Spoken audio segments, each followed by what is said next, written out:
Hello and welcome to this video. It's going to be talking a little bit about what we have been looking at in humanities this quarter so far. And we start off with identity. Identity is one of the concepts that we are looking at as part of our unit about nation states. And as a concept, it is timeless, universal and abstract. So, what is identity? To know what identity is, we need to know, and you need to know specifically, how to define identity. So, identity is defined as that which identifies somebody or something, their name or the essential character that identifies that somebody or that something. And also, it is part of the essential self. And there you're looking at the set of characteristics that somebody recognizes as belonging uniquely to himself or herself or the object, and includes the individual personality of that individual or that object.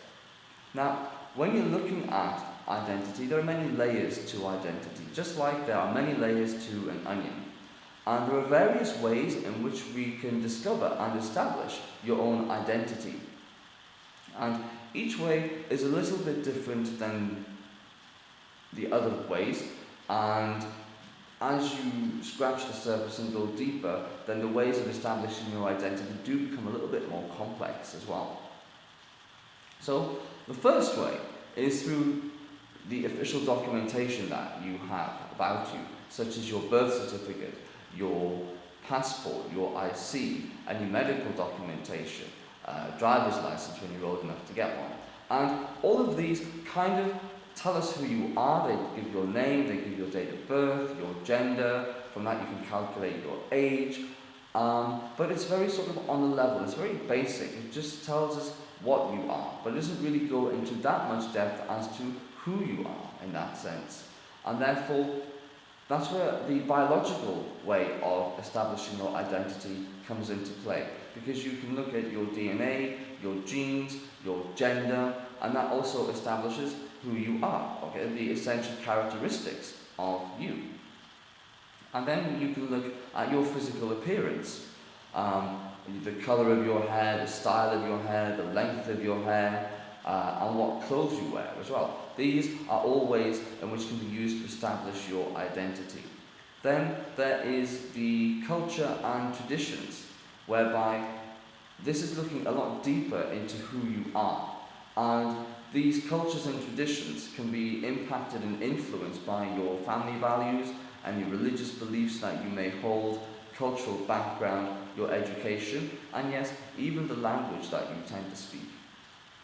And the final one is the virtual identity, where this is something that you have created yourself, and therefore you are projecting an image of you into the virtual world, and it may not necessarily be the real you, but it is a version of you and is therefore part of you, if you get what I mean.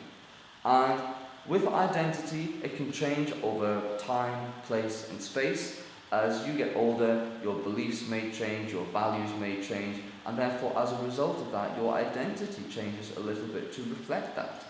And while we're looking at identity purely from the point of view of an individual, as in who are you, you can still apply the same style of thinking, the same understanding to countries. And when you're looking at the identity of a country, you need to think of, well, how do we know anything about that country? How can we identify that country? What are the essential characteristics that make Malaysia, Malaysia, or America, America, or Great Britain, Great Britain? And therefore, you need to understand that when you're looking at identity from an individual point of view, it can also be considered for a country point of view. And therefore, what you get is a more complex understanding of, and a more in-depth understanding of the identity of a country. Thank you for watching. Bye-bye.